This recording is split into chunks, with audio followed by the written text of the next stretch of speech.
three-bedroom home. Hi, everybody. Sorry, my other tab is making noise. I can't find it to mute it. Sorry about that. I'm like, it's playing a video on the other screen. Hi, welcome to Sci-Fi-Vision. I am Jamie. It is May 11th, and this is our review version of Talisman Transmissions. Thank you, everybody, for coming. We'll give everybody a couple minutes to get in here. Hopefully, StreamYard will behave today. But thank you, everybody, for coming. Please make sure you like the video, subscribe to Sci-Fi-Vision, and hype it if you can. I just posted not that long ago the interview with Hannah Trami who plays Joy. So make sure you guys check that out. If you haven't, you can find all of our interviews on the video tab, and the ones that were live on our live tab. We had interviewed Samantha Brown and Nathan D. Simmons not that long ago. And we, of course, have Elizabeth Saunders, who plays Donna, coming up on June 3rd at 7 p.m. Eastern. So make sure you check all those out. And also, although we will wait till we get some more people in here, today we're going to be giving away a cameo of Avery Conrad, who plays Sarah. Thank you to Kimberly, who has donated that to us. So that is really, really awesome. We will be giving that away later in the show. Basically, all you have to do is put a hashtag in the chat and it will enter you. I was trying to decide what we should put. I was going to ask everybody what they thought. We need some kind of hashtag about Sarah for this episode to use for the giveaway. Anybody have any ideas? I didn't think of that many things. I kind of was trying and I didn't come up with anything like funny or special. I know Scarlett had that we could use voices or even just screwdriver, but I don't know. I was trying to think of something. And thanks, Scarlett. Welcome, Jessica, Westeros Fletcher, Kimberly. Again, thank you for the cameo. Scarlett, welcome, everybody. Yeah, I don't know. Do you have any ideas, Karen? Hello? Can you hear me? My VPN is still disconnecting. Can you hear me? Yeah, I can hear you. You're fine. What can we put? Hashtag a Sarah hashtag. Something to do with Sarah. Hashtag. Yeah, something to do with Sarah for this episode. I came up blank. Something about the voices, maybe, but I didn't come up with anything unique. I was trying to think and rack my brain, and it's kind of bad. Well, I think Bad Roomie's more about Sophia than it is about Sarah. Don't drink the water. Hashtag don't drink the water. That works. How about that? That's awful long thing, though. You think that's too long? Screwdriver. B's got it. Hashtag yeah, screwdriver. We'll go with that. That's what Scarlett said and what B said. So we'll go with that, two people. Yes. So do hashtag. Wait, don't do it yet. Don't do it yet. I got to put it in the giveaway tool, everybody. So if you did it already, it's not going to count. So give me 1 second to put it in here. I forgot to put it. Okay. You want to do it? You're going to do it right now? No. I'm just putting the hashtag. And you'll pull it later. You'll pull it near the end of the show, right? We'll put it in. So just do hashtag screwdriver, not capitalized. And you guys can enter throughout the show. And when we get further along in the show and some more people have joined, we will pull a winner. So far, I'm making sure it's working. Only one person it's registering is entered, but I think it's because you guys did it after. Okay, wait. It's still not working. Hold on. Let me do that again. I apologize. I clicked the wrong one, I think. No, I didn't. Hold on, guys. Hold on. Start collecting. There we go. Okay, now it's working. It's working now. It's good. But yeah, just put that in the chat. And you can only get one entry, though. It won't take multiples. So once you get it through, it won't make any difference. But yeah, please enter. And as long as you are in the chat, you will get a chance to win a cameo with Avery. And for anybody who doesn't know, I'm assuming most people know, but a cameo is like a short video clip from Avery that you can, I believe, tell them kind of what you want to say, as long as it's something polite and not anything weird. But yeah, so thank you again to Kimberly for that. But now, for right now, we will start our review. Yeah, I don't know. What did you think about the episode, so did we mention, you might have noticed AJ's not with us tonight. He's out having a life somewhere. Not that we don't have lives, but he had a commitment tonight.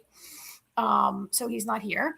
And we have a few new people with us, at least in the chat, right? So hi, thanks for joining us, new people. Mm-hmm. What did I think of this episode? I had to watch this episode twice. As soon as I watched it, I was like, what? So when I watched it, I had people interrupting me and I had to put it on pause several times and it took me like a long time to watch it. So at the end, I was like confused about what the hell was going on. So I had to go back and rewatch it. I think, the show has slowed down now, right? I mean, this season is, it has slowed down from like the season 3 finale and like the first 2 episodes kind of revealed a lot. That's fine. As we move into the middle of the season, I don't mind a show getting a little slower, but I sometimes feel like they're generating more and more questions and like never giving answers, right? Are we getting somewhere? Yeah, we got like a good couple of pieces of information this week, right? I think this was great. If you're watching this show, like, because you love like what they're doing with the characters, this was a great episode for you, probably, right? This was a really character-driven episode. I felt a really boy-driven episode in some ways. Parts of it were boy-driven, right? So I liked it. I mean, like, there is no bad episode, right? There's no such thing as a filler episode on From. There can be a slower episode, but there's no filler episode on this show. Yeah. I thought this one was one of my favorites. I mean, I thought this one had quite a bit in it. I guess probably because of the story walking. I feel like the story walking was kind of the part I was waiting to see more of that I really enjoyed. And I like that she went back to 1978. I think that was, obviously, I think people expected she might have, but regardless of that, I don't know. I really liked it. I thought it was fun. I thought the scene was very creepy, seeing her pop up in the middle of the massacre. And although now I look at it different. No. She popped up at it's over. There's dead bodies everywhere. It's not the middle of the massacre. I shouldn't say in the middle of in the middle of the massacre has happened. Yeah. But I look at it, I don't know, now that I think about it, though, I think about it different than when I first watched it. And if you listen to Hannah's interview, there was like both fake bodies and people, like real people laying in the street. So I don't know. That makes me, for some reason, think differently about it. I think that's kind of funny that they actually used real actors that were alive laying there covered in blood as well. So yeah, really? Cool. What do you think they would be? Dummies? CGI? Yeah, I just kind of assumed they were all like dummies and props. I guess I didn't really think about it, but knowing that there was like real people laying there for like all day, just kind of hanging out in the blood. I think it's way cheaper to pay non-speaking extras who just make a little bit of money than it is to pay to make dummies or God forbid do effects of people, right? That's true. Not God forbid. That just seems to me like it would be expensive. But there is actually a lot of dummies too, though. There's a I don't remember who posted it, but somebody on Instagram I had seen that worked behind the scenes posted like the bodies and stuff they had piled up and squirting them with blood and everything. So there actually was a lot of bodies too, like fake bodies too, and body parts. But it was a mix. It was a mixture. But regardless of that, I thought most of the episode was pretty good. I guess the part that I liked the least was probably the stuff with Fatima, just because I don't know right now that it really serves a huge purpose, like mystery-wise. Story-wise, with her trauma and everything, yes, it definitely serves a purpose. But that part didn't feel like it moved the story quite as much to me. But everything else, and I didn't, like I said, I didn't dislike that part. And I agree with you. There's really no bad episodes, no filler episodes. I don't feel like. No. For me, the demand that everything should always be driving to the mystery and giving an answer is not how I want to enjoy this show. Like the idea of what to me, the idea of what Fatima's going through and her attaching it to a story, to folklore, is like highly relevant maybe to where this is going, right? Like she talked about the stories where they take it. Well, I think it's high. It's if it doesn't ever go anywhere, if it turns out, oh, guess what? I can't do magic and bring this lump of clay to life. what does that mean for her? Or is she one of these people that everyone thought they had an answer? And I don't know. I think she's been really underused this season so far. Yeah. And so at least they made her a little more interesting in this episode. That's fair. That's true. Look, she was, I feel like, underutilized last season too, until the end of the season. And then she became like such a huge part of the story that it kind of, do you think Fatima isn't turning? Yeah, what do you think about that? He's talking also about how in this episode that Kenny says something like how it changes people. And so he's been saying that she's turning, I don't know, into a monster, I'm guessing is what, yeah. I mean, he just says, I mean, we can talk about it when we get there, but I think this town changes you doesn't mean it makes you into like a killer monster. Like nobody can see what they've seen and not be a fully changed person. Right. And you can't like give birth to a monster baby and not be a change, and you'll never be the same person again. Right. Oh, definitely. So, I mean, she's changing, but I think this theory is literal, though, a little more literal. That's why I asked. Just what I was. Yeah, curious. I mean, Fatima creating monster, Kimono created her own monster as well. I see you, Fatima. I get it. I'm just not sure. Fatima and Ellis are the hostages you release for free. They are very annoying and kind of useless. Sometimes, yeah. There's a big ensemble. I mean, you can't get around and I know a lot of people are like, sometimes they're like, I heard people say Costa isn't in this one. We didn't get to see it, but it's like, it's such a large ensemble. You kind of can't have everything in one episode with the length of the episodes.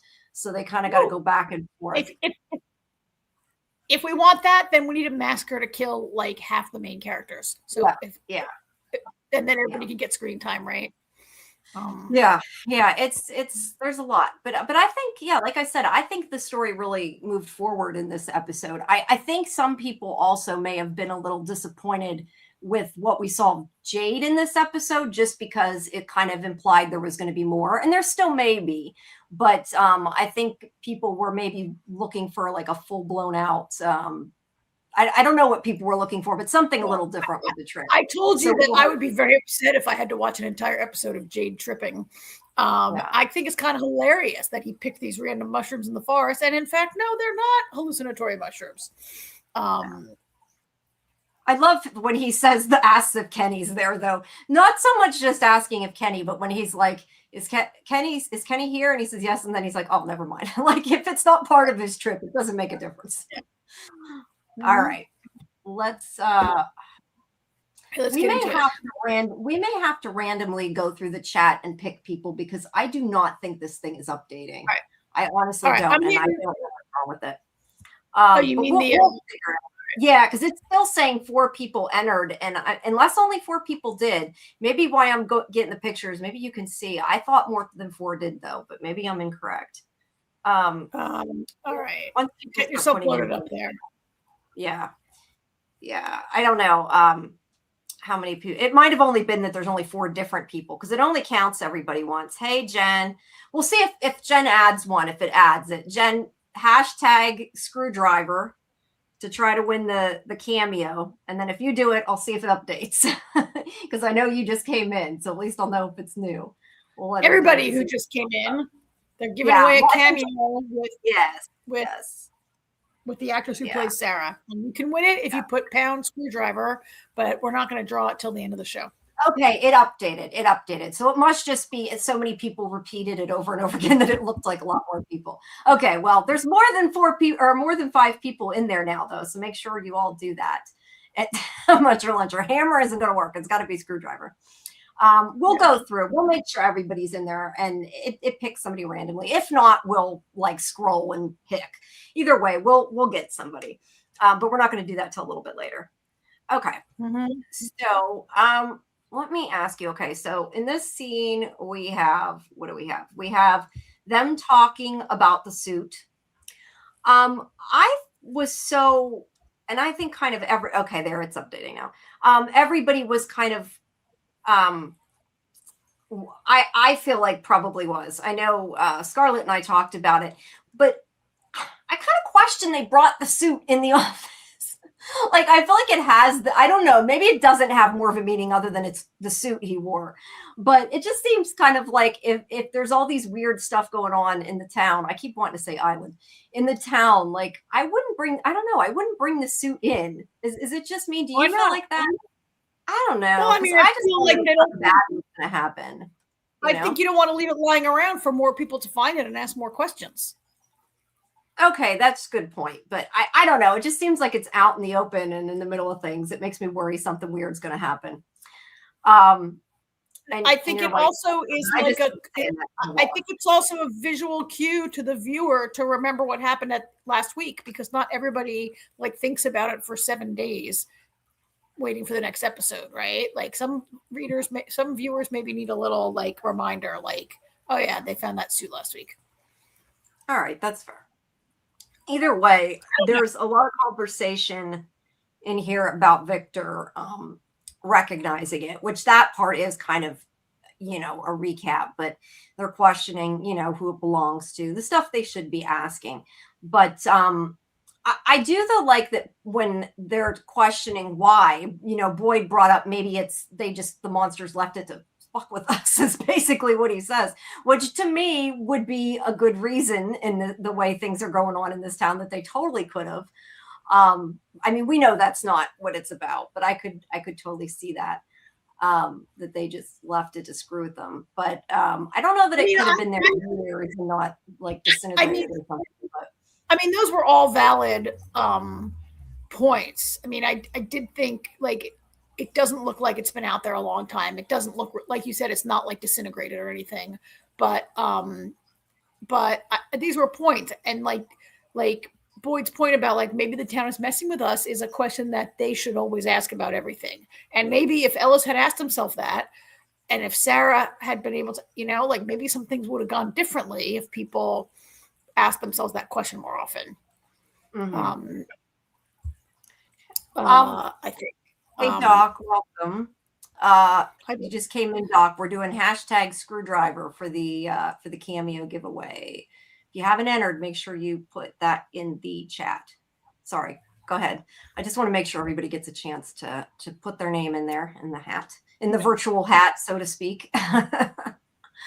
One other thing I appreciated about this scene is that it helped me to clearly figure out who knows about the reincarnation and who doesn't, right?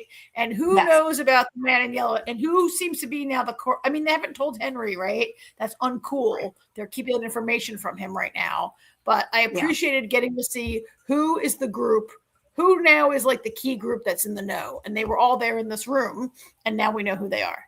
It's Boyd, Jade, Donna, Kenny, Henry, Tabitha. They know about the yellow suit right now. Mm-hmm. Yeah. I really love, and I said this, you know, in the other episode when they were all talking about Smiley. I really love that they are talking about things between more than like two people because we've all, I think, been wanting this. So I think that's a good thing. As for not telling Henry about the reincarnation, I think that they need to, but I also kind of get that he's probably going to freak out. So maybe decide, you know, think about it before they just blurt out, oh yeah, your dead wife's reincarnation is around you all the time. Because he's so kind of did everything. I mean, look, they told Jim that his wife's reincarnated dead husband was there, right? Why? Like, I don't see the benefit. It's eventually going to come out. Whoop, Karen froze. Eventually have to you froze, Karen. Like they kind of said they're lost like it's like, oh, last half. Not tell them right now. Like I'm not really. She doesn't know she's freezing. I think it's cruel not to tell them. I know I'm freezing. I have, it's my VPN. Like, no, I just didn't know if you knew it because you kept talking right through it. Oh no, it goes. Yeah, I know when it happens. I think it's kind of cruel not to tell Henry. I think he has a right to know. I think like I'm sorry, it's a little awkward, but he not only does he need to know, but he has the most access to Victor and he can handle Victor the best. And like not telling people stuff is how they got into this. Henry also has tremendous knowledge from knowing Miranda as well as he did, and he's the only person who ever saw the paintings, right? And I just like to not tell him seems to be like they've made this decision that he can't handle it, or I don't know what decision they've made. They don't actually say that he can't handle it. They're just like, let's not tell him right now. I think it's not. Jen agrees with you. She said, I was mad they kept it from Henry. I get not the town, but Henry, he just said he saw all of Miranda's paintings for 40 years, which was stupid. So yeah, same thing you just said. Look, she tried to tell him in the other episode. She was about ready to last week, and then she sort of chickened out, I guess, at the last second. But she will. Hopefully she will, that she will soon. I mean, it'll be awkward, but I mean, I kind of like,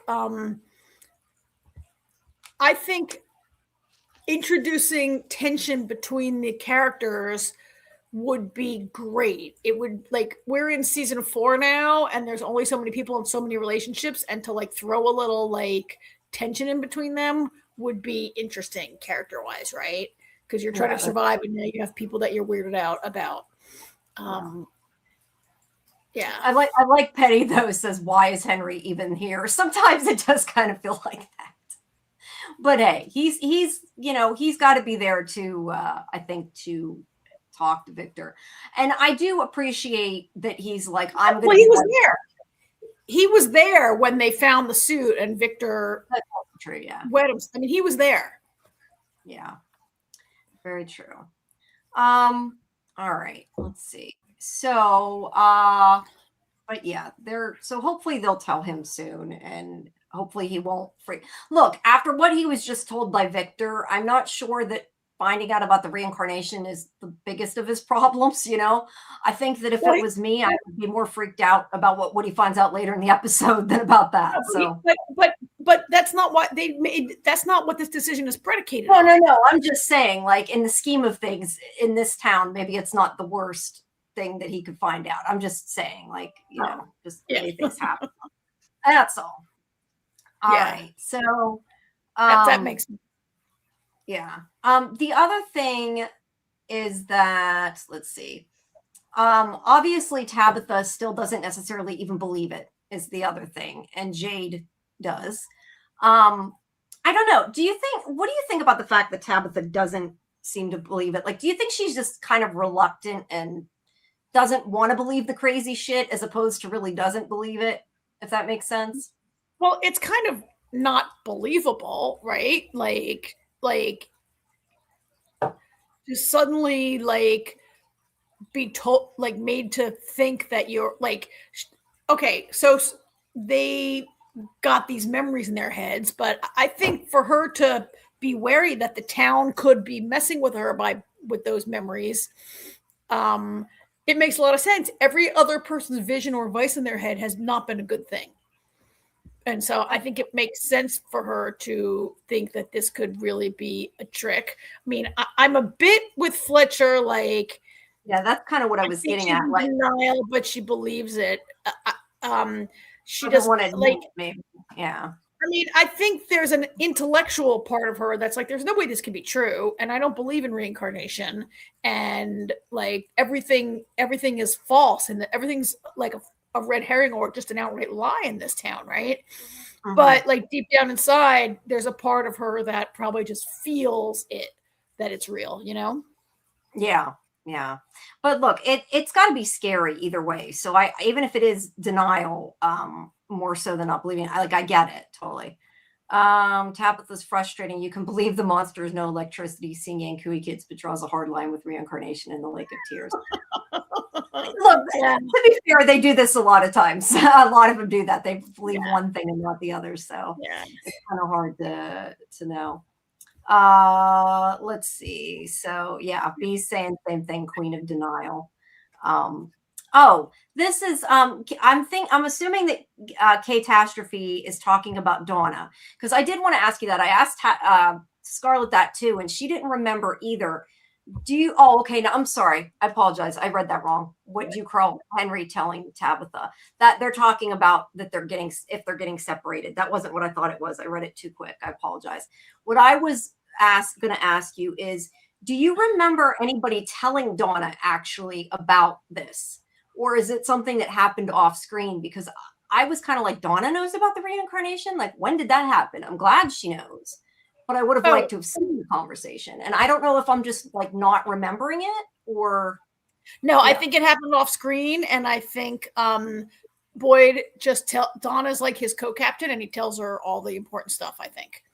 And it just, it's possible Tabitha told her because they were spending time, when she asked Ethan asked Donna to watch Ethan and everything, and they were hanging out in the house. It's possible that Tabby told her, but I think maybe Boyd told her. I guess my issue with it isn't that he told her. I think he should have told her. It's just because of the fact that they usually don't talk, you don't expect people to know things. So yeah, that's just what I wonder. But Fletcher's right too. She could have even put it in the note, maybe. Donna is the man in the hatch waiting for relief. I feel like there's a lot of things in this episode that remind me from, so I won't even go there yet. The other thing I wanted to bring up about this scene is that Boyd does say that he thinks they're losing. He's like, we're losing. I won't say that to everyone, but we're losing and we don't know the rules. So he's willing to push some things because obviously a lot of kind of what has been going on and I think will continue to go on when it comes in, in with Jade and Tabitha is, do they keep pushing for answers because knowledge comes at a cost and all that, and we don't know what those costs could be. But Boyd, that's why he's down with Jade, taking the mushrooms. He's like, we got to figure out what the hell's going on. We don't know really anything yet. But he says he won't admit that when everybody else is there, because they did have the conversation that he can't like show that he's given up or that he's scared or whatever. Well, maybe not scared, but at least can't tell people he's given up. So right. Does that happen in this scene in this office where Donna says, I mean, these are two great lines where Donna says, are you okay with him taking psychedelic mushrooms he found in the haunted forest? And I love the way Perrineau says it. He goes, no, Donna, I'm not okay with that. Yeah. But we have to do something. He goes on to say, as you said, we have to do something. We're losing. The boy in white says we're out of time and we don't even know what the rules are. Yeah. Actually, he says kid in white, which I thought was kind of funny just because everybody said everybody up to this point keeps saying boy in white. And he's like, that kid in white. But yeah, there's also, you're right. Also the magic mushroom comment. We probably should though answer the one thing that they were talking about when I misunderstood what she was asking. I don't know. I don't think Miranda and Henry ever were necessarily getting a divorce. Do you? I think that was just Tabitha. I don't think they ever said one way or another. I don't remember that at all. I have no recollection of him ever saying, oh, we were separated or getting separated or whatever. Right. I thought they were a family and she's gone and she disappeared with Victor one day. Yeah, that's what I thought too. Now, Tabitha and Jim, yeah, they were separated. That we know, but the other group we don't. If Miranda grabbed her kids and tried to go to From, or if she went from by mistake, the whole business is shady. Well, this goes back to is only certain people brought there by fate, or is it everybody? I mean, you can kind of go back and forth about that. And then they're still talking about Donna. Well, I'm starring the comments about Donna when we get to that, guys. Really? I mean, I know there's a lot of speculation about Donna that I prefer not to engage in, but because AJ and I try to avoid anything that came out of a trailer or this isn't maybe something there I missed was out of the trailer. What they're also talking about is the lines that she says to Tabitha in this episode. Seem like they could be foreshadowing things. So that was more what I meant. Yes, if they're talking about something that happens in the trailer, that I'm not. And yeah, that's the other thing, guys. I know most people have seen the trailer that was at the beginning of the season, but especially on this review show, Karen doesn't watch trailers, and I know not everybody wants to see the new trailers. So let's AJ try doesn't to watch them either. Yeah. AJ doesn't watch them either. So let's try to keep it specific to the episode during at least this chat. But you can talk about it in the spoiler channel in our Discord if you want to. And also make sure if you haven't that you guys, I always forget to put it up, that you join our Discord. I've updated the schedule for everything. And also, of course, for anybody who doesn't know, we have where did my dang video go? I mean, so these questions about like these questions about Miranda, I've always assumed because Victor had a lunchbox, I kind of always assumed Miranda was taking them to school when they disappeared. But maybe he was a kid that just took his lunchbox everywhere. I just thought the lunchbox equals going to school. In all honesty, I feel like they said where they were going, but I don't know. I don't remember what it was, but I feel like they mentioned it. I don't remember. Matters. It doesn't. Yeah, it matters. I mean, I do have some questions about, like you said, why all these people came to the town. And I gave you my theory that it's very similar to Lost. That some people are candidates who were brought and the rest of the people were just kind of on the wrong plane at the wrong time. Oh, yeah, it could be. We really don't. I mean, there are theories on the internet that there are more people who are reincarnated and we just haven't gotten to them yet. Yeah. That's definitely a theory going on out there. Yeah. All right. So we know about, I think we talked about everything in this scene. And for anybody who did miss it, we did last night do the deep dive where we go in a lot deeper to this that you guys can find on the live tab because we just review it on this show. We don't go quite as deep. All right. So we finally know the pastor's name. So at least we can call him something other than the priest. So there's that. Not that we care because he's dead. No, so I know. That's a good point. I mean, it's interesting. I felt like Sophia's going through his things here, right? His meager belongings that they took out of the car or whatever. And I'm like, did you feel like she was looking at them because she's trying to learn more about her supposed father so she can like have more of her story? Or do you feel like she's like a serial killer looking at the souvenirs she took from the victim? I did not really think into it about I like the serial killer angle, but I don't know, because I did think like, why does she need to look through them? Because he's dead. So like she can make up anything and nobody knows. So I don't know that she needs anything from them, but yeah, maybe she's just curious but yeah, serial killer vibes I hadn't really thought of, but does kind of make sense. That maybe that's the reason. I don't know. Yeah, B says, why does she need to know anything? She can make shit up. Yeah, I agree. I don't think that. In case Kenny read all that shit before he put it in the box. I don't know. That's a possibility, but like I feel like Kenny wouldn't do that, although she doesn't know Kenny that well. But all right. So this scene is all about Sarah asking Sophia why she decided to live with her. And I do like her answer, because she says she knows what she did was terrible, but she says the pastor father used to say only good people are tortured by the bad things they've done. I know when it comes to Sophia, obviously she's spouting a lot of shit. I'm assuming doesn't believe in and everything, but I do like that line just because it kind of makes you think, like it's true. I mean, it's true that if bad people don't, care about all the bad shit they've done, that if you regret things and you try to change it, is more indicative of somebody who wants to be a good person, at least. Really? I thought it was kind of a bullshit response, maybe telling Sarah what she wants to hear, because I don't care how not, like, Sarah, okay, is she nice? Fine. Is she susceptible to voices that make her do shit? Yes. Like, who would stay with her? Nobody. She's just telling Sarah platitude that maybe she wants to hear because everybody else hates her and is afraid of her. That's fair. I mean, that's what I'm saying. I don't think it necessarily means shit coming from Sophia. I'm just saying, like, I like the line in general, just the idea of that. Not necessarily even for From. I just like the idea of that. But I do think, and I don't remember who said this last night, but the other thing is that because you're right, she doesn't have friends and nobody wants to talk to her. I think that probably ingratiating with herself with Sarah can bring them closer, especially because the whole thing we find later, we had this conversation, like she says, somebody you care about. And it's kind of like, does she really care about Sophia? I don't know that she would, but then again, if Sophia is the only one that is talking to her, then yeah, I guess she would care a little bit about Sophia, or maybe would care about her quicker, yeah, I don't know. But I agree with you. I mean, if it was me, I don't know that I would want to live with Sarah after what she did if I was new to the town. But yeah.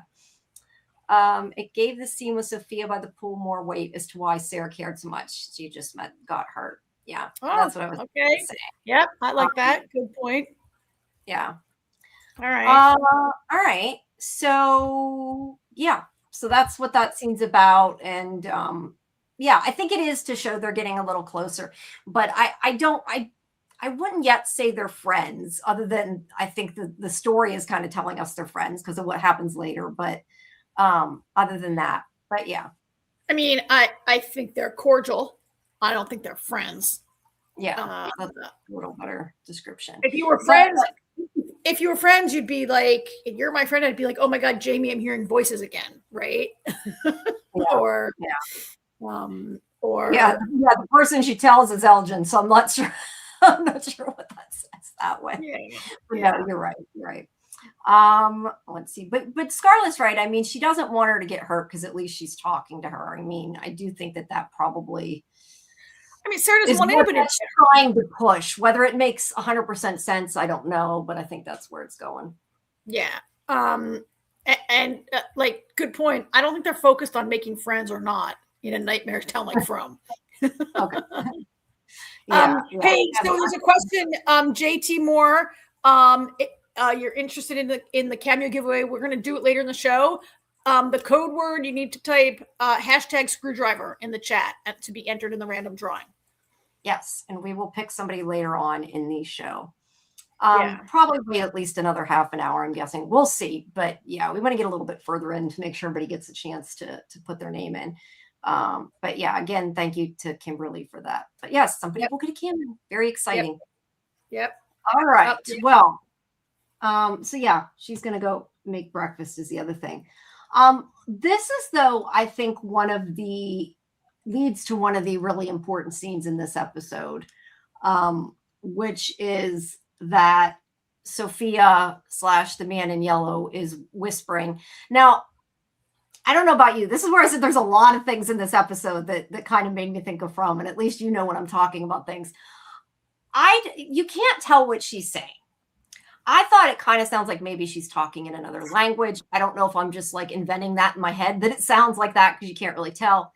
But she's whispering. What I want to know is if anybody has tried to figure it out or anybody has run it backwards, because that was immediately my first thought is like, if I had time and the energy, I would record it and play it backwards and see if anything's in there.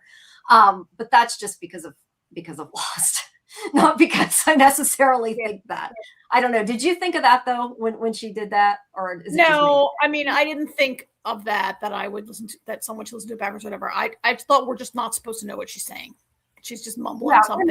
I'm sure we're not. I figured you would think the same thing I did because that was what I didn't think it. And there's a time I would immediately think like, can somebody extract that and enhance it and blah blah blah. But I mean, I thought it was interesting that she had to like take this moment and then like chant something. I mean, maybe all she's saying is like whatever Sarah is hearing. Like go drink, go get this pitcher of water, right? And that she I mean, it's interesting to see that she now is man in yellow, man in Sophia, whatever, is putting this voice into Sarah's head.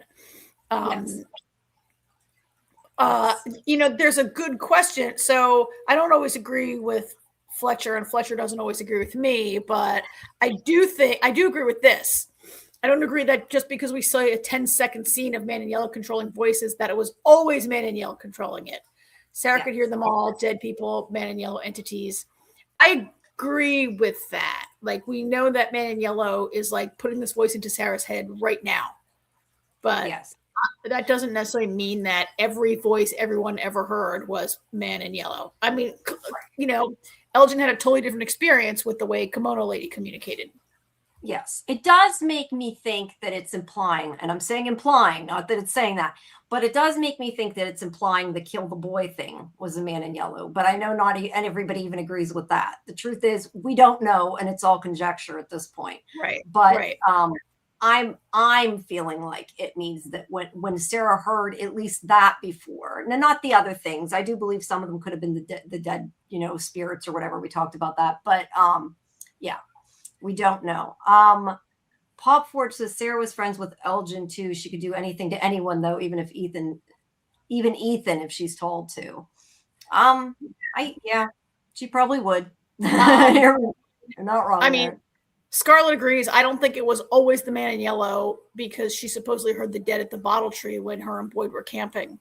Yeah, right? Like she's heard a lot of different things at different times. Yeah, I definitely think that was. I just mean like I think the kill the boy was because it seemed to me that was more like a voice as opposed to like the dead talking to her. I guess I don't know. That's how I look at it. Again, the dead talk to a lot of people, right? They do. Was Sophia praying to an entity because the voices continue as she walks down the stairs? Oh, was Sophia? Yeah. Huh. Was Sophia like calling to someone else to put a voice in? Like it? I don't know. Yeah, if there's somebody above him or other than him, there could be. Seems like he is able to, that's what I keep saying. It is able to hijack control at least some of the voices via some kind of incantation. Yeah. I mean, it's obviously whether she is telling something to tell Sarah things or telling Sarah things directly, it's causing it. That's the important part from there, right? And that's the important thing to take from this scene. Yes. On the Fromville entity party line. Yeah. I was going to say probably a lot of people in the chat don't even know what a party line is because they're too young, but that's a whole nother thing. All right. So this is a good picture in this scene. Actually, let's come back. We're going to come back to you, Michelle, because I'm not sure if you don't mean that she physically folded. You mean later. So we're going to come back to you, Michelle. Yeah. I was going to say, that's about the other scene. So we'll come back to that. All right. So Sarah is hearing voices. When this happened, I kind of didn't even necessarily think that it was going to be telling her to do something. Like I kind of thought at the beginning that this was just so Sophia could get closer to her by coming down to help her. I hadn't really thought through that maybe there was more to it, which I should have. I think that was very naive not to, but I mean, her being the one that's like, oh, poor Sarah, I'm sure helps her, get closer to her. Not that we really saw much of that, but I mean, there's some speculation going on in the chat that Sophia chose this house to live in. Like she didn't necessarily choose Sarah as a roommate. I guess she chose this house to live in because it's the house Eloise most loved to hide in when she and Victor were children. But she immediately goes after Sarah. She moves in and goes right after Sarah immediately. So I feel like she chose Sarah. That's just my feeling. I hadn't even thought of the house. I thought she chose Sarah too, but it's an interesting take on it. I hadn't thought of. Catastrophe says, since we're bringing the voices back, I hope they go back to talking about why certain people had seizures when they first got to Fromville. I 100% agree, especially because we get Julie having seizures all the time, and it's not the same kind of seizures. What does that mean? I mean, I love Catastrophe because I bring that up almost every week, right? I bring up the seizures all the time. Yeah, so definitely a good point. All right. So then we have Tabitha and Jade here wanting to know. Part of it's about her wanting to know why Ethan was talking to him and Victor. I was going to say Scott. I'm like, what the hell is this character name? Victor. And the other half is her apologizing for the way she acted in the barn. Look, she was a bit harsh in the barn. And I think he did deserve an apology. So I appreciated that. And yet Jade says you weren't wrong. Yeah. Like he gets she was pissed. I still don't know that you should tell somebody you wish they were dead, but yeah, I get she didn't say I wish you are dead. She said it should have been you. Okay, she said you should be dead instead of him. She said it should have been you instead of Jim. She doesn't say like I wish you would be dead. right? All She right. says That it should have been real. That's true. That's true. Which is a totally thing that a person who just lost their husband would Oh, probably yeah. say. People say that whether they mean it or not. People say that. Yeah. But yeah, either way, she apologizes. But then the other part of the conversation is why did Ethan? She's trying to figure out like why Ethan came to them and what he was talking about. And he tells her about the Lake of Tears and what Ethan said, and then not explain so much as tells her that like sometimes believing in things like that can help somebody cope with things, and it does seem like he's talking about himself maybe growing up, and at least that's how I took it. Really? I thought it did. I mean, I don't know that it matters, but I took it that he was kind of connecting with Ethan in that way and saying, yeah, sometimes you need to be able to believe in these kind of things to deal with shit, is kind of how I took it. I took it as a general statement that children. I took it as a general statement that children often retreat into the imaginary when the reality is difficult to grasp. Right? I mean, it certainly is like the case with Victor. Right. I just took it that he said that from experience is the way I took it. I don't know. That's how I took it. Interesting. That's an interesting take. Yeah. But the point is, he told them because he didn't think his mother would believe him, which is a whole nother thing. But I understand he wouldn't think his mother would believe him just because she's grieving too. I can understand that. Jade's more likely to believe, I think, in things maybe than his mother, he feels like. Not that that's necessarily the case. I could see why he would think that. I don't know why he would think that, because I don't feel like I've witnessed Tabitha telling Ethan that the things he says or experiences are not real. No, but I could see a kid like not telling their parents and feeling more comfortable talking to like this guy who's, I don't know. I mean, he's got a mother who claims she went through a tree and went to another town and she went up a lighthouse and somebody pushed her. Like, she's got a lot of things she's claiming that he's supposed to believe. Right? That's true. This is true. Yeah, either way, this is also when Jade takes the mushrooms. I like Scarlett's though, wondering why they keep them on the desk. Somebody's going to accidentally eat them. I do not want to see that, but that would be really kind of bad if like Ethan walked in, it's like, ooh, mushrooms, chomp chomp.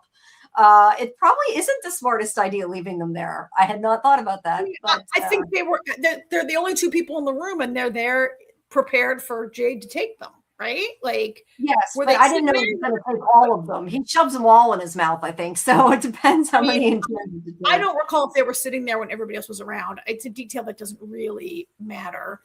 Although I gotta say, by the end of the episode, I was like, wait, who's tripping here? Could Boyd be tripping? Did Boyd accidentally eat a mushroom or touch a mushroom or something? But then I was like, oh no, maybe it's Parkinson's, right? But we'll get to that. Yeah. All right. So he eats the mushrooms.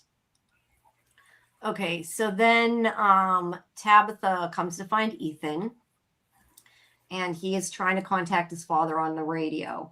I do think probably here her not mentioning that was especially because he didn't tell her about the Lake of Tears and went to Jade and Victor was probably the right move, because he clearly didn't feel comfortable with her knowing, since he hid the radio.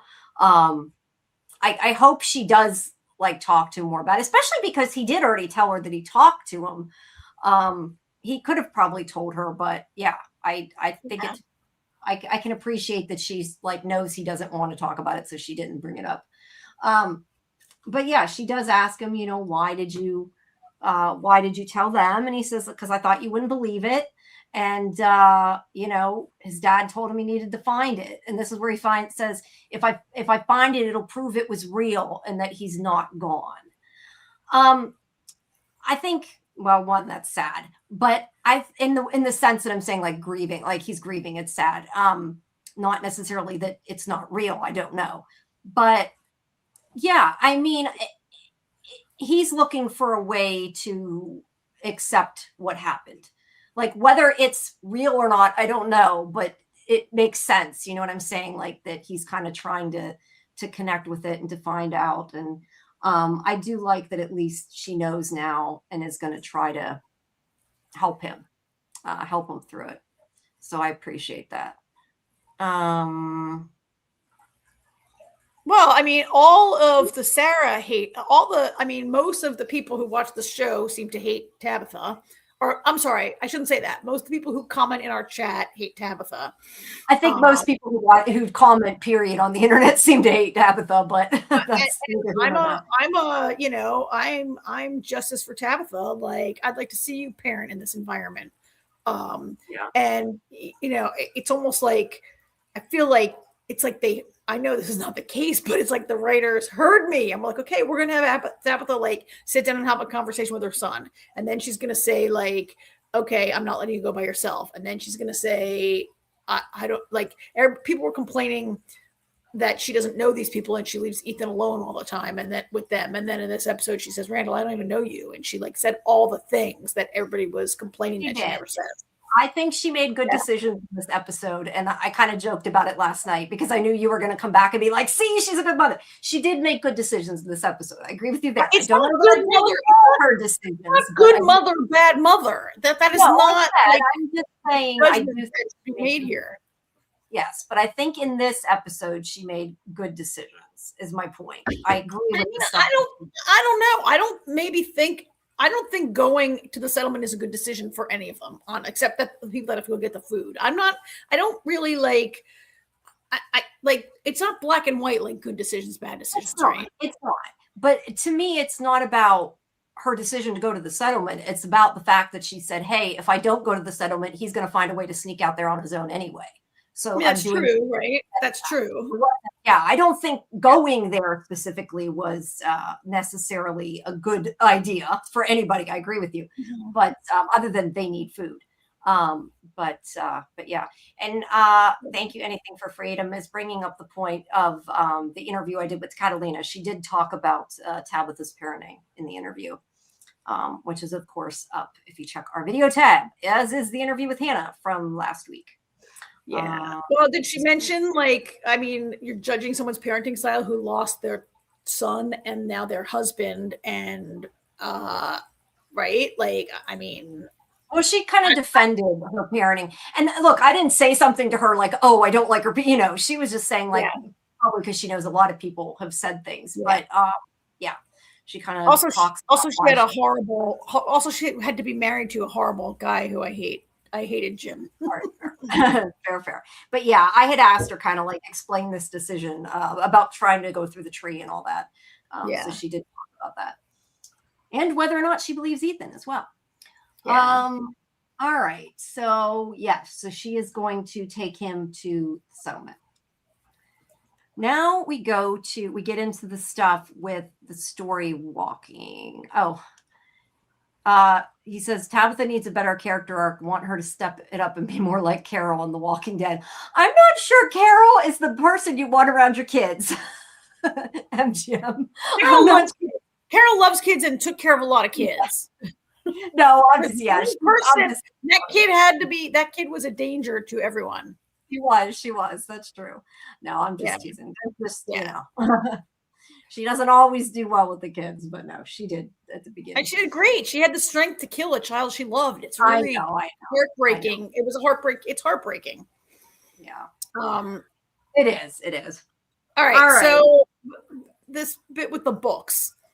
And it is Randall who finds a Storywalker. He finds a reference to they're reading the Grand Gulagog, right? And he finds Fred Storywalker Fred is a character in this book. Yes. And Julie is reading the criminal. Yeah. Let me see it. We have there's the picture. Okay.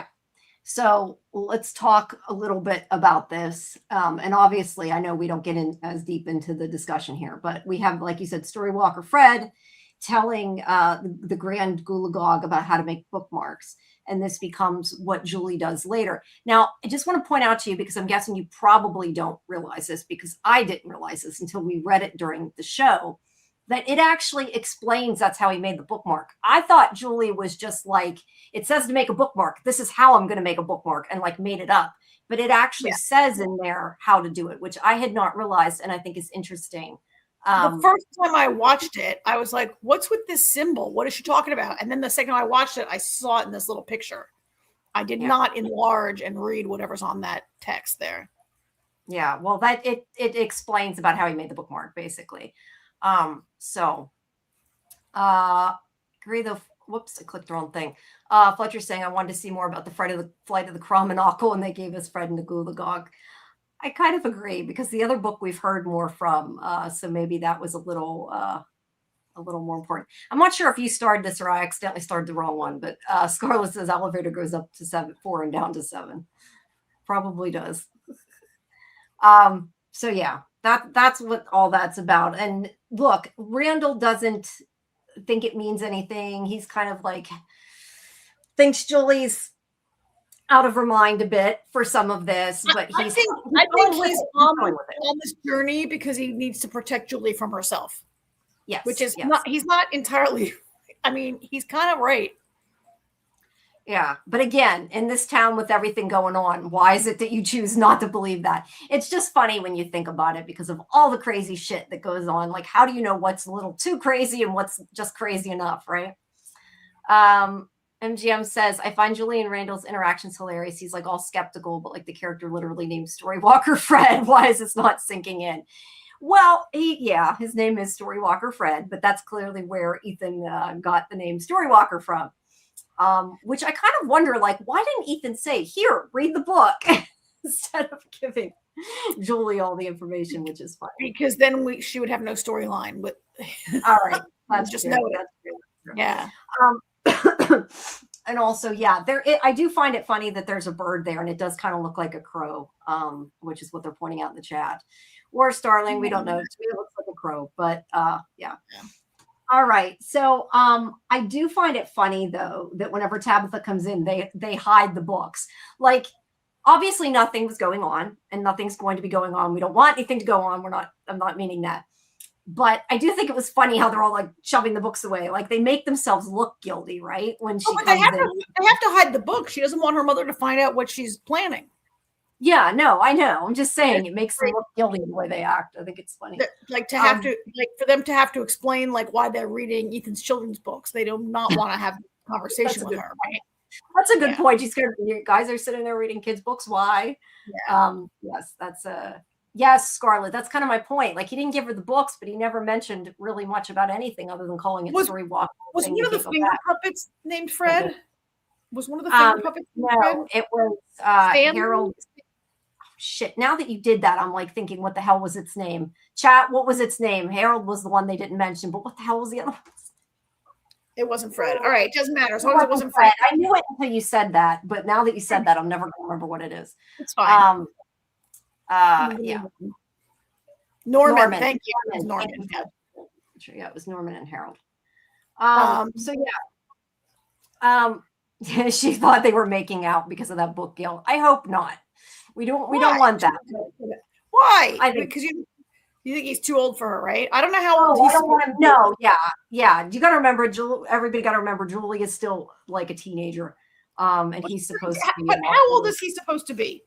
I don't know. I assume he's supposed to be like in his 30s, but let's be real. We were never told. The point is, Randall's an adult. She's a kid. So it's not okay. Regardless, could it happen? Probably, but we're not shipping that. Let's put it that way, right? I don't ship anybody, but I don't either. But anyway, they do look okay. See, Catastrophe says I'm assuming late 20s. He's definitely older. Let's just say that. Crow. I like that, Stretcher. You are stretching it a little bit, but I kind of like that. Crow Norman is like Chromonocle kind of. Oh my God, you're stretching it. Let's. Yeah. And yes, Julie's supposed to be 17. You're right, Scarlett. Okay. Anyway, I mean, so what's funny about their relationship is that, like her parents are like suspicious of. So actually, I think that maybe Jim was suspicious of Randall, but what Tabitha kind of clearly is not really. What Tabitha says, she understands what's going on with Julie and Randall far better than I thought she did. Oh, I agree. But I also can kind of understand that maybe a father as opposed to mother to some extent. Like he's a guy, you know, like, you know, maybe you usually hear those conversations where a father will be like, I know what teenage boys think or whatever. Well, not, he's not teenage, you know what I mean? I He's think Jim is just a big know-it-all who jumped to conclusions constantly and thought he knew everything constantly and wouldn't listen to his daughter when she told him, and wouldn't listen to anybody. Wouldn't listen to Randall, wouldn't listen to, right? But you're right. Tabitha sees. This is the thing, though, and this is what I said last night. The point is she needs to trust Julie, and it obviously was never about Jim not trusting Julie. It was that he didn't trust this guy with his daughter he didn't know. So I can still like appreciate that. It was never, as long as they trust her, which is what's important. And I think Tabitha trusts her daughter, and she's like, hey, she needs this, but if you do anything, I'm going to kill you. So it worked out. But yes, to answer your question, Fletcher, Julie is supposed to be about the same age as Sophia, which, yeah, is neither here nor there, because obviously she is older than that too in real life. Seems like they're kind of addressing it and nixing it, and it seems like he's more big brother mentor. Well, MGM, I know Kimberly last night was saying, which I think might be true, is that they might have even kind of added in like this little funny scene kind of to say to the people, no, it's not happening, because there have been a lot of people kind of questioning it, and I think it's kind of funny. I mean, so I think their friendship is about really they're in this place under these extreme circumstances, and they don't have anybody else. Like Julie was pretty angry at both of her parents when they arrived only 48 days ago, and there's nobody her age there, right? And she doesn't really have friends. She had, I mean, I thought her friendship with Fatima and Ellis was like a little inappropriate also at the beginning. Except that they were more taking her under their wing, right? And she was like trying to like be their big friend. So basically because she wanted to live at Colony House. I mean, and Randall is like, doesn't really have a friend there. Julie's like his first friend, right? There in town. And they did go through a thing together had that, whatever they had, right? When the three of them were in their like, that state they were in for a while, right? Like they do have a connection of having gone through a bad thing together. Yeah. I just wanted to bring up, because I know we have some new people that just joined us. If you want to enter the giveaway to win the Avery cameo, make sure that you type #screwdriver into the chat. Does everybody know what Cameo is? What you're winning? Yeah, I had said it before, but I'll answer it in, because you're right. Not everybody knows that. Cameo is a video clip from Avery directly to you that you can kind of say tell them what you want to say. A little message. And that came from Kimberly, which we appreciate so much. It's so awesome. So thank you for that, Kimberly. So type #screwdriver to be entered. Yes. Oh, that reminds me. I completely forgot. I didn't play I forgot. I'm just remembering it now, because I was just going to say a cameo is what Dieter was so nice before to give me of Chloe that I played that one week. But I was going to say, I forgot. I queued up my video here, my little other new shout out. Let's see if it'll play, because I forgot to play it. See if you can hear it. Tell me if you can hear it. If you can't, I'll cry, but you should be able to hear it. I think I figured it out, right? Hey everybody, make sure to check out Sci-Fivision for weekly deep dives about From. Could you hear that?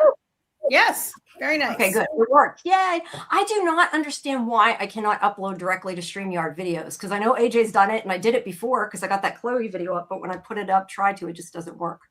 But anyway, I just wanted to play the shout out before I forgot. Sorry, because that was really nice of her, so I wanted to do that.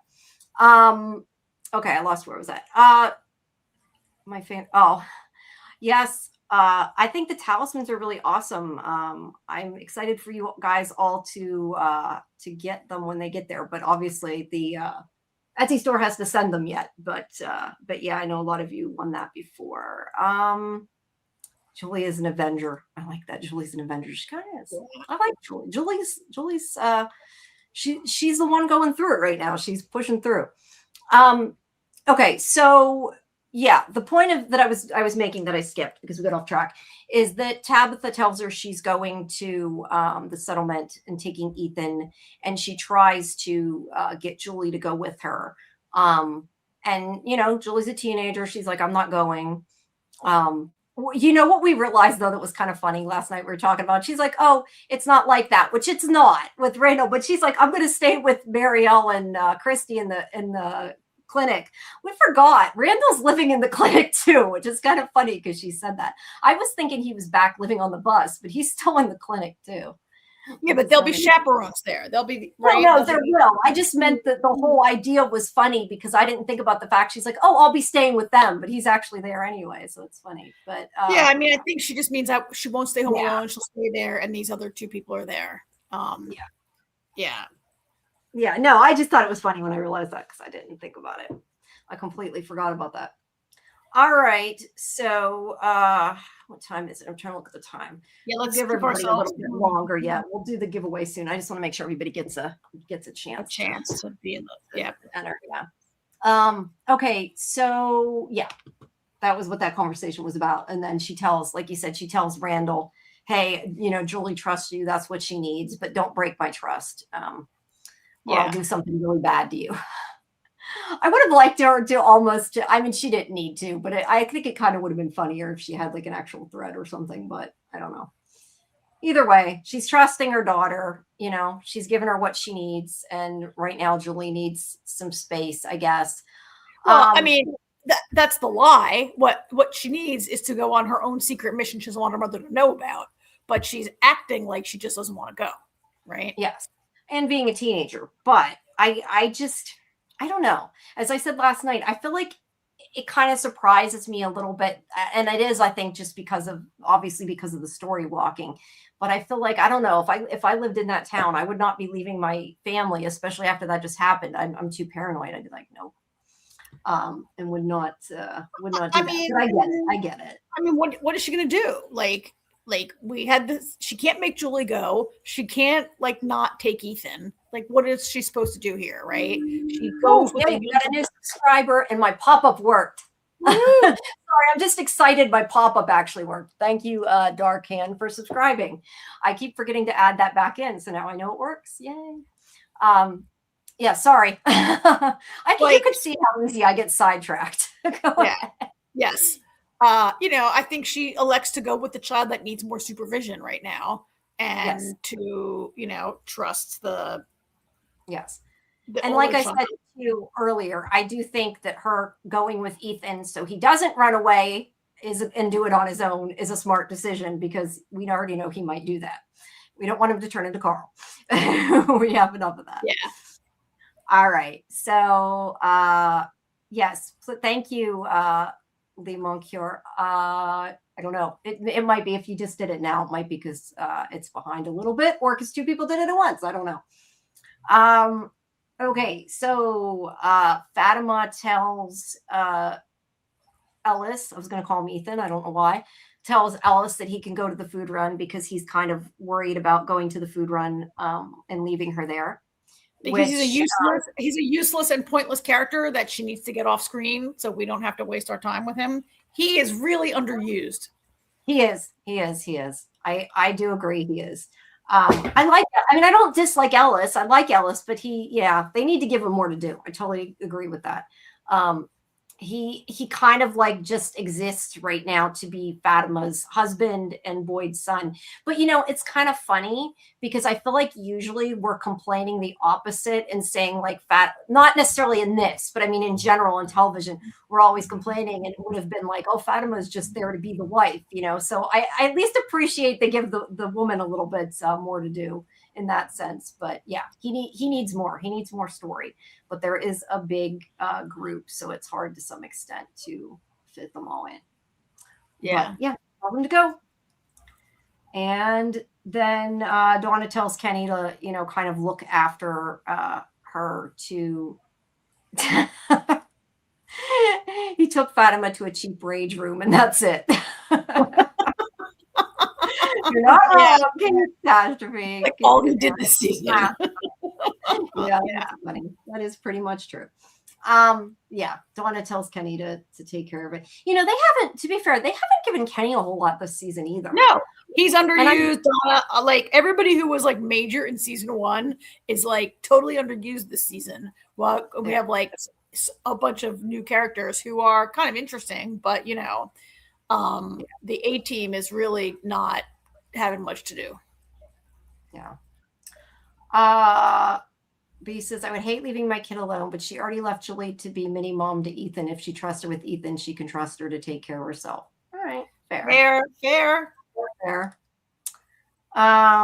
Okay. I'm going to start Levy McCure's their statement for when we get to the boy in white. Okay. Oh, wait, the boy in white isn't in this episode, is he? Well, Jade hasn't gotten to Jade. We'll do it when we get to Jade's. He'll be mentioned later, but yeah. We'll get to when he gets there. All right. Okay. So Tabitha comes up with Ethan. Do you care if we come? And of course, Donna's like, sure, we can have more. So they're going to go to the settlement as well. And then Fatima sneaks upstairs to go back to Elgin.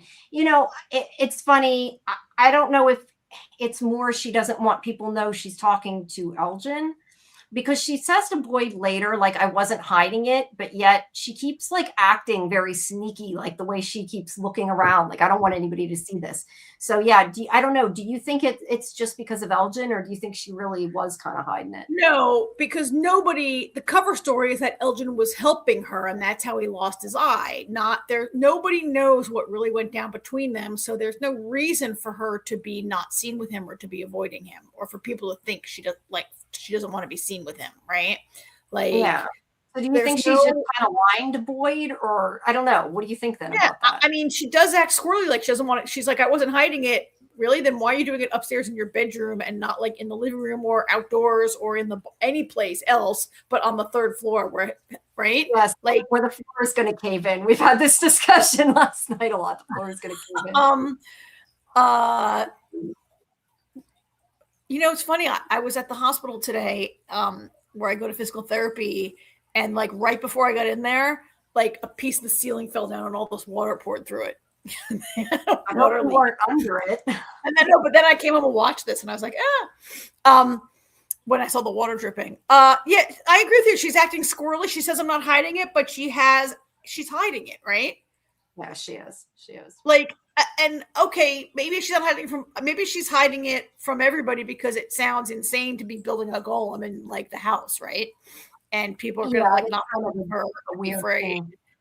And I'm thinking of like the golem episodes that we've seen on like X-Files, and that we saw. What else did we just watch where there was a golem? Oh, I just watched. There was one on Supernatural, which I watched not that long ago. So did you think it was a golem? I automatically thought of the golem because of X-Files. That was the only reason I thought of somebody mentioned it in the chat last week. Yeah. Oh, I bet she's building a golem. And I was like, no way. And then totally I'm like, oh, you got the chat strikes again. Yes. Yeah, no, that was B. She had guessed that then. I think some other people did too, but I remember B had said that. And that's what she says. Yeah. All right. So but she is acting. She says she's not hiding it, but she was totally hiding it. Yeah, she was totally hiding it. I agree. I mean, she won't even tell Ellis what she made Ellis haul all that dirt upstairs, and she won't even tell him what she's doing. So, are you hiding it? Yes. Yes, that's very true. I didn't even think about that. She's not even telling poor Elgin, who just carried all that up in that little tiny cooler. Excuse me. He must have made a lot of trips, right? Yeah. I want to take this question before we lose it. Okay. Fatima creating something for protection, mirroring what they did in 1506 at the village. Oh, no, that's not the question that I want. I mean, okay, that's fair, but that's not. The chat is going so fast that I can't keep up with it. Someone has just posted a question about the town doesn't like things like tarot cards and other kinds of protective things that you do. And so will there be consequences for her engaging in this activity? That was what I was going to put up. I didn't even see that was what you're talking about. We'll find a message back. Town doesn't like this type of things, such as tarot cards. Yeah. We don't know what's going to happen. Let me ask you though, because we did discuss this. Do you think that like this thing's actually going to come to life, or do you think it's more just like to help Fatima out, or do you think it doesn't really matter?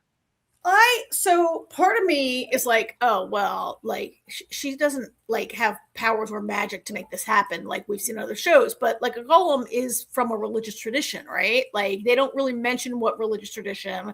I think when we see it in Supernatural, it's from a Jewish tradition. And I think there are other like faith and folklore that have the idea of a golem. And so could she bring it to life through faith, which is what these traditions teach, right? Through her faith. I mean, I think in Supernatural, they read some scroll from like the Torah or something over the creature to activate it or whatever, right? I'm pretty sure it's Jewish, and she mentions different, like her father said about different religions, so it definitely could be amends that. I don't know that she'll be able to do it. Yeah, I just want to bring up Joyce here's like, yeah, the X-Files. That was definitely my thought. I immediately connected with that, but everybody knows I'm, love X-Files. Lee says, I don't think it'll come to life. I think a spiritual impact on the entities. To life, no. Spiritual, yes. Okay. All right. Yeah. Like we won't actually see a creature stand up and walk around and be like, Fatima, what can I do for you? But that there will be some other impact or protection on her or something. Yeah. I mean, this is very, there's been a lot of speculation about the introduction of a Bible into the town, which they appeared to maybe not have had previously, right? Not maybe, they didn't have one. And there's a lot of quoting from scripture by a false prophet, sort of, so to speak, in Sophia, right? And then to have this, the most important question, if the floor will hold that weight. Seriously, plus all that water up there. But what was I gonna? I forget what I was saying. Anyway, I lost my train of thought there when you. That's okay. That's okay. I didn't want to bring up Michelle's Sorry, Fatima's acting kind of creepy and matter of fact, like it's totally normal to be constructing a dirt structure up in the attic. Yeah, she is acting really weird. And I think that's what Kenny's getting at later when he says, like, she's acting weird. This is not Fatima, right? Yeah. But like, there's like so much about faith is going on this season, right? Like that she's like, it's an act of faith, what she's doing right now. Yes. I do like though. I had never thought of. Joyce said, "I wonder if they took Gert from the graveyard." That could make a difference. I feel like now that you said that, I'm like, thinking of that. Here's a good one. Imagine she's going to make this big monster and killing Elgin to bring it to life. My blood is your blood. The idea that she would perform a sacrifice to bring it to life is really frightening. Wow, it is. But like I said, we need to have a verses on this with all the different things. Okay. So they talk more about it later. Right now this is more about. Okay. So this is where Victor's measuring the trees. And he gets his father to help. His father's busy trying to ask him about the man in yellow, and he doesn't want to talk about it. He does eventually get him to talk about it, but at this point, he's just kind of like, "Oh no, I'm busy measuring the trees. I haven't done it in a while." And are the trees moving? I don't know. Things are changing. It's seems like it might be an important thing, whether or not the trees are really moving or it's just Victor's feet grew. I don't know, but he does get his father kind of involved, and he's trying to help him out there. Made me think Victor teaching Henry tree measure made me think Victor was passing the torch to Henry, meaning we might lose Victor this season. Interesting, but to be fair, he did teach Ethan a while ago too, Fletcher. So he already did that. But yeah, I hadn't thought about that. I think I know Kimberly thinks it's Henry that's a goner, so I don't know. We got some differing opinions of what's going to happen with this, but we'll see. So yeah, that's what that whole scene is about. That they don't really have any conversation there other than measuring the trees. And yes, I know MGM. He's not just his feet. I'm just joking about it, but it does seem like it's important that the town's changing, and I do like that they've enabled, like they've brought in about the changing seasons and the boy in white growing older, even though those are things that really happened, and I like how they incorporated it and used it in the story. Okay, so then we have Kenny, who follows the whoops, did not mean to do that. Who follows the dripping water into Fatima, and he worries about her, and he goes to tell Boyd. But first, Boyd is looking at his wife's effects. He looks at the letter his wife gave him about what groceries stuff for. Yeah. But the important thing is he takes out, which also looks like he has a pair of glasses, we noticed too, but they don't mention that. Takes out a ring, has the infinity symbol on it. This is supposed to be his wife's ring, we are assuming, and that comes into play later in the episode. Then we have Jade. And this is the scene that I told you I really love, when he's like, Boyd, is Kenny really here? And then he's like, yeah. And he's like, yeah, never mind. Like, doesn't matter. Kenny doesn't matter unless he's fake, right? I just thought that was funny. Well, he's tripping, so he doesn't know if what he sees is real or not. And I guess he wants to know, like, if Kenny's not really there, then he'll know his trip has begun. Yes, yeah. I just thought it was funny. Either way, I like that scene. Just a reminder to everybody, make sure you put hashtag screwdriver in the chat to be entered to win the Avery cameo. We'll probably wait like another, 15 minutes or so, I guess. Let's say. Right, and then do it. Yeah, we'll wait a bit yet, but we don't need to wait till the end. But I do want to wait at least partially, and that way we know if people are here and everything. But yes, he thinks he might be tripping there. He isn't sure. What the heck? Hold on, I lost my window I had open. Where's I keep losing what I have open. So Kenny has showed up here to be like, something's up with Fatima. You need to come up to Colony House, right? Yeah. That's the point of this. And so Eagle-Eyed Scarlet, I've been waiting to earlier when we were like, oh, why did they leave the bowl did they leave the bowl there? Who cares? No, Scarlet's correct. Like, Boyd and Jade, at this point, Boyd and Jade leave. He only ate 2 mushrooms, and thank you, Scarlet, they do leave this bowl of mushrooms on the table as they vacate to go up to Colony House. So you're right. They irresponsibly left supposedly magic mushrooms lying around. Yeah. I don't know. It looked like he took more than 2 to me. He shoved quite a few in his mouth, I think. Not that it necessarily matters. It really matters. It was just, Yeah. All right. Yeah. Okay. Make sure you guys, I was going to say the entries are working now. So if it didn't pick up your entry before, as long as you've been here and put your entry in now, it should work. Yes. All lowercase, just hashtag screwdriver. I didn't even, it picked up Mackie's too, though, because I saw it pop up when Mackie did that. So, but yes, I did do it lowercase. So I would say use lowercase, but it did pick us up. But maybe do it again and make sure if you did it big. Yeah. Okay. Okay. So they do go to call now. But first we have Sarah. Oh, Sarah's in church. Sarah's in church. Yeah, she's in the church.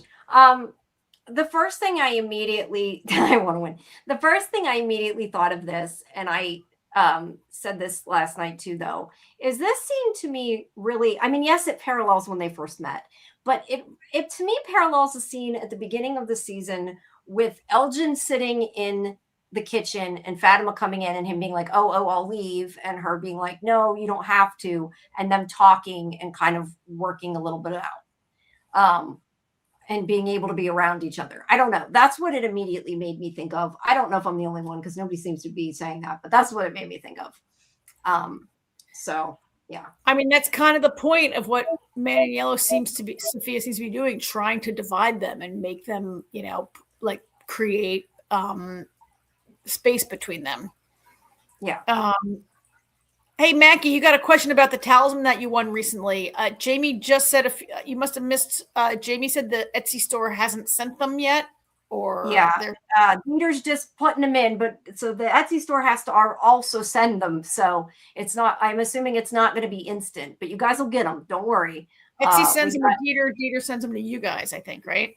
Yeah, I'm not sure. I think Etsy might be sending them directly. That's a question for Dieter, not me. But yeah, you guys will get them. Just be patient, but you'll get them. Don't worry. We have you. Yeah. All right. Okay. So they have this conversation here. Like she confesses to him that she's hearing voices, right? Yeah. Yes, she confesses she's hearing voices. Look, the only one she really can tell it about is Elgin. Like nobody's talking to her, right? So I get she told Elgin, and I appreciate like at least she had somebody to talk to and decide what to do, you know, trying to figure out what to do. But yeah, the conversation, she asks him, she says, "Do you still see the kimono woman?" And when he says no, she says, "Do you think she leaves you alone because you did what she asked?" And because she thought the voices were done and they've come back. So the question then is, like, what she's thinking is she never actually, I mean, I'm assuming what she's maybe thinking is she never killed Ethan. But then again, she did, oh no, I was thinking the voice, never mind. Forget what I was going to say. It didn't make sense. She never killed Ethan was what I was going to say.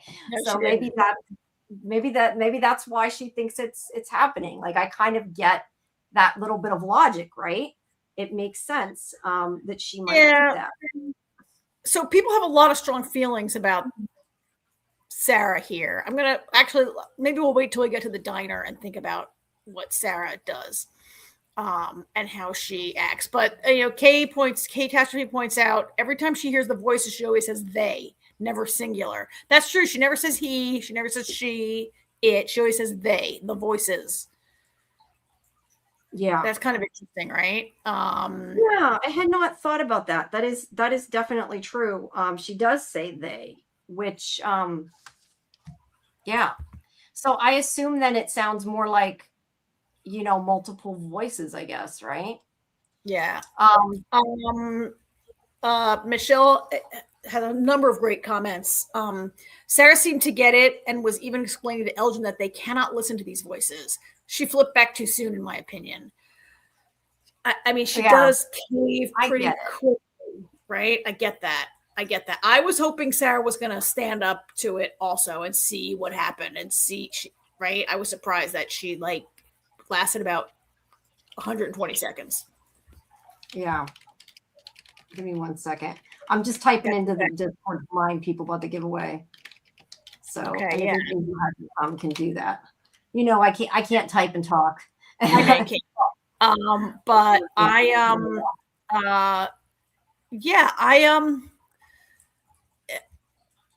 it's nice to see these two talking to each other, right? They both, you know, they've both been used by the town. They both have done things they regret because the town convinced them. And they, you know, I've said it before. This is why I think they may be the first. One of them will be the first to catch on to Sophia because they maybe have more of a, I don't know. They're more exposed to the things that the town can do, and I don't know, maybe one of the. I mean, it does seem now Sarah could really be the first to figure it out because now they're also roommates. But we'll see. But I like these two. I mean, on the one hand, she removed his eye with a screwdriver. Is it realistic that within like 36 hours he's like seeking her out? I don't know, but he seems to be like, okay, I did what I did, and this is the price that I pay.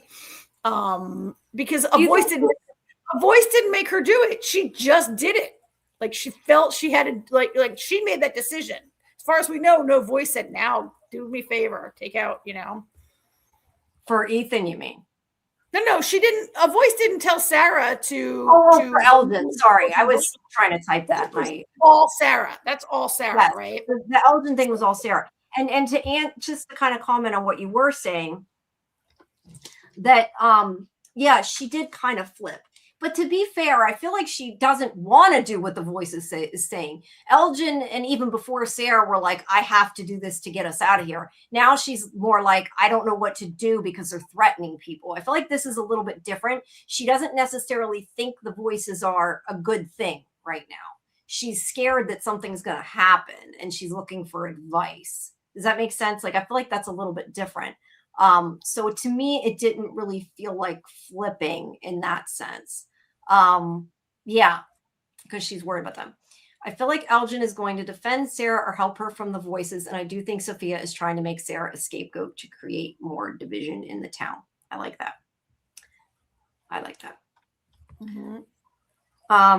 So yeah, so basically, the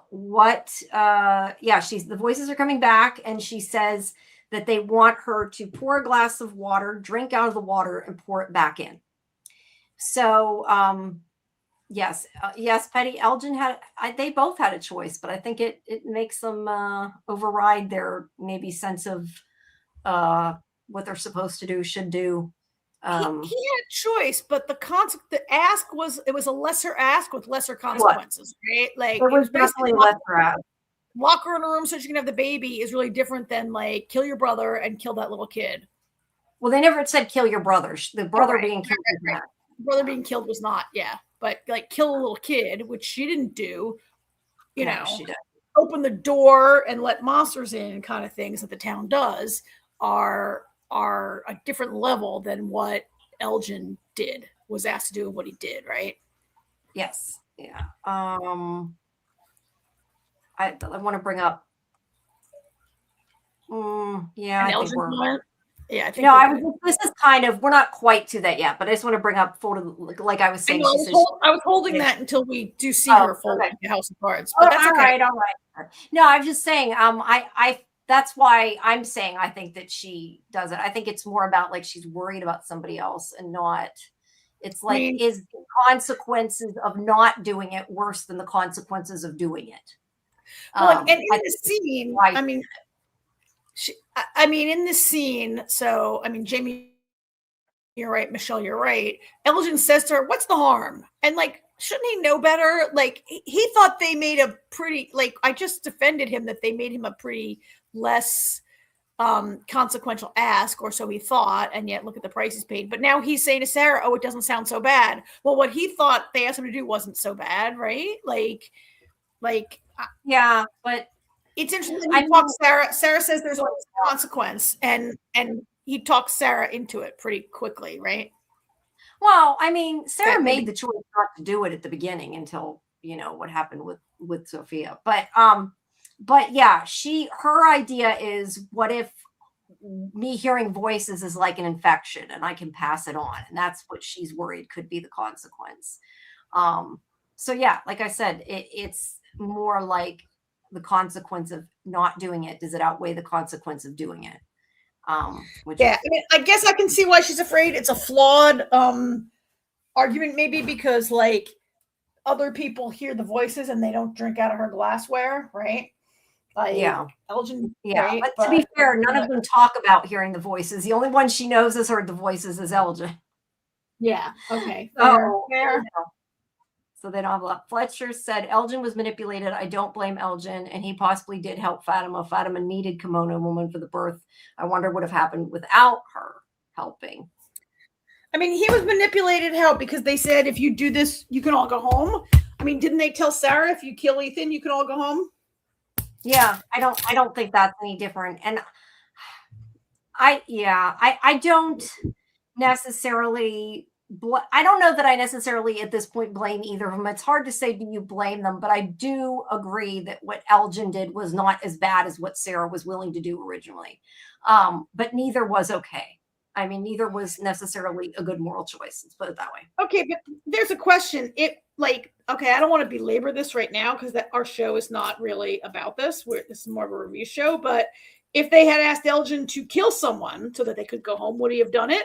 Like you say, what Sarah was willing to do. We don't really know what Elgin's willing to do because they didn't ask him to do something like that. True. Very true. Very true. All right, guys. I was going to say, we will, let's say we'll do the giveaway in like 5 minutes in case, because I know it seems like some last more. call. Last call to enter the drawing. Yes, enter hashtag screwdriver in lowercase letters into the chat if you haven't, to get an entry into the giveaway for the Avery cameo. And if you did it like at the very beginning of the show, do it again to make sure it picked it up, since it wasn't working at the very beginning. But I do think it by now got everybody. But yeah, make sure you guys enter, and then we'll do that in a few minutes. We'll pull it. So Michelle and oh, come on, the comments are so fast. Michelle and 2 people are saying yes, Elgin totally would kill somebody if the monsters asked him, if the voices asked him to. So we do have some people who believe he would do it. It's Michelle and Petty Gibbs. Both are like, yes, he would do it. He probably would. He probably would. There we go. All right. I mean, look, like, probably that's what happened to Abby, right? Like, did Abby go crazy, or did the town did the voices make Abby think? Yeah. None of this is real. I mean, I don't know. That's a good question. Like, Abby never said they told me to do this. I think it's what Abby really believed would help people, though. I don't think she just like randomly decided to kill people for no reason. Elgin never said somebody told me to do it. Elgin never said anything until he got caught, right? All right. Yeah, I guess that's true. Yeah, I don't know. That's a good question. We really don't know the answer to that. He never went and said Fatima. Well, maybe he kind of did. He did say to Fatima. He did try to say to Fatima, "Look, you won't be hurt. You'll be fine, and then we can all go home." Right? Yeah. He just didn't say like. It's so hard to tell. Right. I feel like it's hard to tell with this show because I want to say no, it wasn't voices because we would have known that and they would have put that in there, but not with this show, not necessarily. I assume it wasn't just voices, but I mean, I don't know.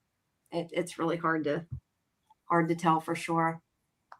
That mofo was willing to let his eye get gouged out. He goes hard in the paint. Yeah, I mean, okay, I'm not gonna try to blame the victim, but when Sarah's like, okay, I gotta do this, he wasn't like, no way, okay, never mind. She's in the root cellar. I put her in the root cellar, right? Like he kept that secret.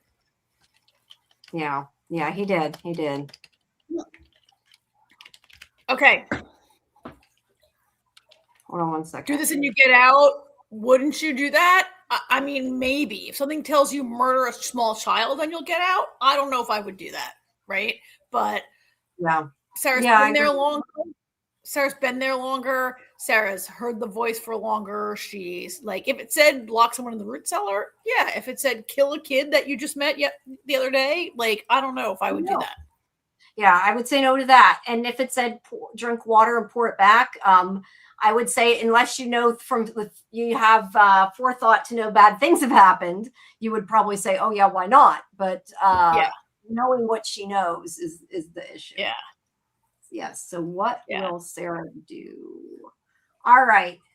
Since we're at the end of the Sarah scene, why don't we do the giveaway and pull a name here?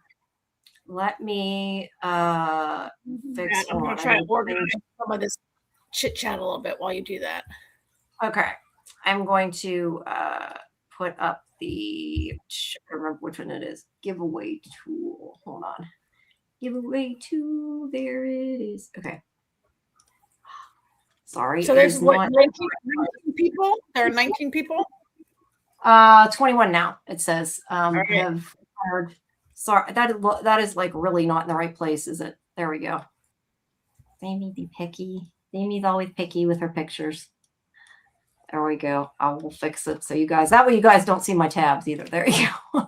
Not that I have anything on there other than what we're doing, but there we go. Okay. All right, you guys. Last chance. Wait a second. All right. I think everybody in there has hopefully I mean, you shouldn't even have to be on YouTube, but yeah, I don't know. All right, you guys, you ready? We'll do a draw here, and it will randomly pick somebody who's going to win the cameo with Avery.